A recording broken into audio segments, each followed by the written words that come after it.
உலக திருச்சபை வரலாற்றில் இரண்டாம் பெந்தேகோஸ்தே திருநாள் என்று அழைக்கப்படும் தென்னிந்திய திருச்சபை உருவாகிய 63ஆம் ஆண்டின் நிறைவு விழாவில் அதன் வரலாற்றை ஒரு மீள்பார்வை பார்ப்போம். உலகின் பல்வேறு பகுதிகளில் பக்தி இயக்கத்தின் விளைவால் ஏற்பட்ட மறுமலர்ச்சியின் காரணமாக பலர் பல நாடுகளுக்கு அர்ப்பணியாளராக சென்றனர். ஐரோப்பா, ஜெர்மனி போன்ற நாடுகளிலிருந்து இந்தியாவின் பல பகுதிகளில் அர்ப்பணியாளர்கள் திருப்பணி செய்தனர். 1825ஆம் ஆண்டு முதல் அருட்பணியாளர்கள் இடையே மும்பையில் தொடங்கிய பேச்சுவார்த்தையும் ஐக்கியமும் இந்தியாவின் பல்வேறு இடங்களில் பரவியது. 1830 முதல் 1900 வரை இந்தியாவின் பல்வேறு பகுதிகளில் 6 அருட்பணி மாநாடுகள் நடைபெற்றன. ஆனால் இவை அனைத்தும் அருட்பணி இயக்கங்களின் அனுமதியின்றி நடைபெற்ற கூட்டங்களாகும். 1900 ஆண்டு சென்னையில் நடைபெற்ற தென்னிந்திய அருட்பணி மாநாடு அருட்பணி இயக்கங்களின் அனுமதியோடு நடைபெற்ற முதல் கூட்டமாகும். இந்த கூட்டங்களின் விளைவாக 1908ஆம் ஆண்டில் தென்னிந்திய ஐக்கிய திருச்சபை South India United Church SIUC என்ற அமைப்பு உருவானது.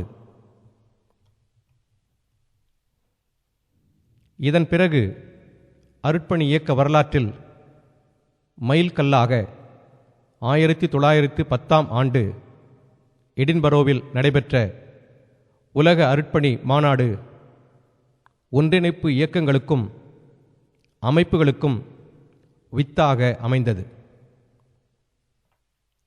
எடின்பரோ மாநாட்டுக்கு பிறகு ஜான் ஆர் மாட் 1912-13 இந்தியாவிற்கு பயணம் செய்ததின் விளைவாக மாணவர் கிறிஸ்தவ இயக்கம் SCM மற்றும் NCCI ஆகிய ஒன்றிப்பு இயக்கங்கள் உருவாக காரணமாகின.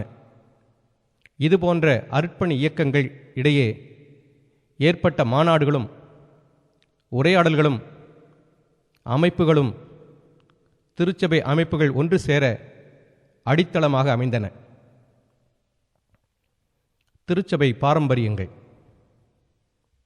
ஆயர் ஆளுகை முறை, பிரெஸ்பிடேரியன்ஸ்; மூப்பர் ஆளுகை முறை, காங்கிரிகேஷனலிஸ்ட்; ஆங்கிலிக்கன், மெத்தடிஸ்ட் ஆகிய 4 பாரம்பரியங்களின் அருட்பணி இயக்கங்கள் இந்திய பணித்தலங்களில் பணிபுரிந்தன. ஆயர் ஆளுகை சபைகள்: ஸ்காட்லாந்து நாட்டில் பிரெஸ்பிடேரியன் திருச்சபை பிரிவுகள் இடையே ஏற்பட்ட ஒருமைப்பாடு தென்னிந்தியாவில் பிரெஸ்பிடேரியன் திருச்சபை பிரிவுகள் ஒன்று கூட வழிவகுத்தது.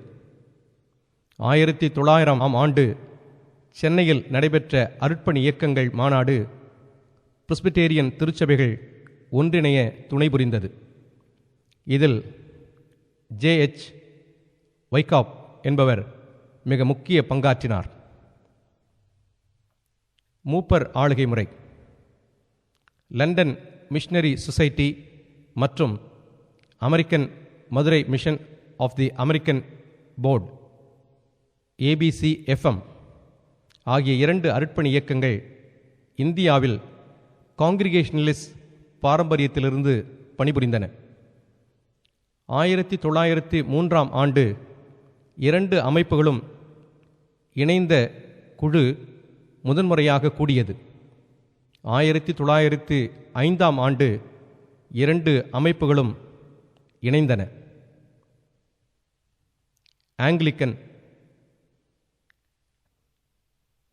ஆங்கிலிக்கன் திருச்சபை பாரம்பரியம் இங்கிலாந்திலிருந்து SPG மற்றும் CMS ஆகிய அருட்பணி இயக்கங்களை கொண்டு இந்தியாவில் அருட்பணி செய்தது.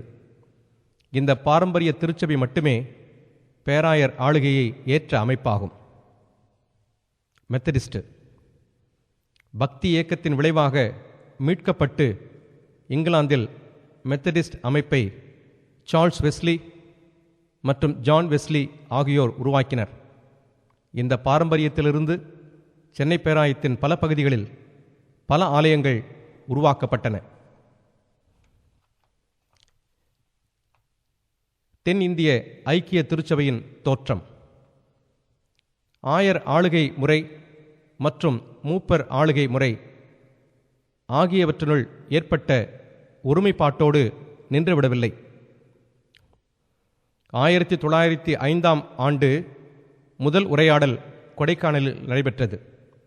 பிறகு 1907 ஆண்டு 2ஆம் கூடுகை நடைபெற்றது. இதில் 2 பிரிவுகளும் இணைவது என்ற முடிவு செய்யப்பட்டது. இதன் விளைவாக 1908 ஆண்டு தென்னிந்திய ஐக்கிய திருச்சபை SIUC என்ற அமைப்பு 8 பிராந்திய அமைப்புகளை உள்ளடக்கியதாக தோன்றியது. தென்னிந்திய திருச்சபையின் உருவாக்கம். SIUC தோன்றியது முதல் ஒன்றிப்பு விரிவுபடுத்தப்பட வேண்டும் என்ற எண்ணம் மேலோங்கியது. முதலில் வெஸ்லியன் மெத்தடிஸ்ட் திருச்சபை ஒத்துழைக்க விருப்பம் தெரிவித்தது.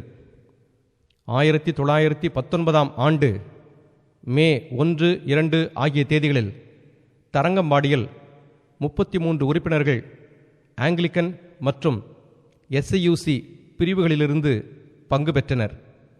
இக்கூட்டத்தில் HA பாப்லி, ஷெர்வுட் எடி, பேராயர் VS அசரியா, KT பால் மற்றும் V சாண்டியாகோ ஆகியோர் தலைமை பொறுப்பேற்று வழிநடத்தினர். இக்கூட்டத்தின் முடிவில் தரங்கம்பாடி அறிக்கை டிராங்கோபார் மேனிஃபெஸ்டோ என்ற கொள்கை வெளியிடப்பட்டது.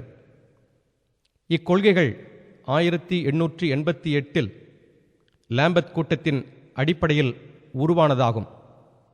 அவை: 1. பழைய புதிய ஏற்பாடுகளை உள்ளடக்கிய தூய திருமறை மீட்புக்கு தேவையான அனைத்தையும் உள்ளடக்கியதாக உள்ளது. 2. அப்போஸ்தலர் மற்றும் நிசையா விசுவாச அறிக்கைகள். 3. கிறிஸ்துவால் அருட்பொழிவு செய்யப்பட்ட 2 சாக்கிரமெந்துகள், திருமுழுக்கு, திருவிருந்து. 4. அப்போஸ்தலர் வழிவந்த பேராயர் ஆளுகையை ஏற்றல். 1920 ஆண்டு மார்ச் மாதம் பெங்களூரில் தொடர் பேச்சுவார்த்தை ஆங்கிலிக்கன் மற்றும் SIUC உறுப்பினர்கள் தொடர்ந்தனர்.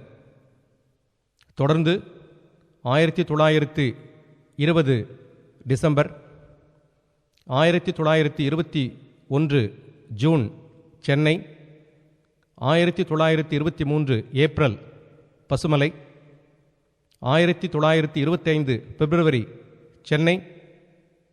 இந்த 1925 ஆண்டு மெத்தடிஸ்ட் பிரிவினர் இந்த பேச்சுவார்த்தையில் இணைந்தனர்.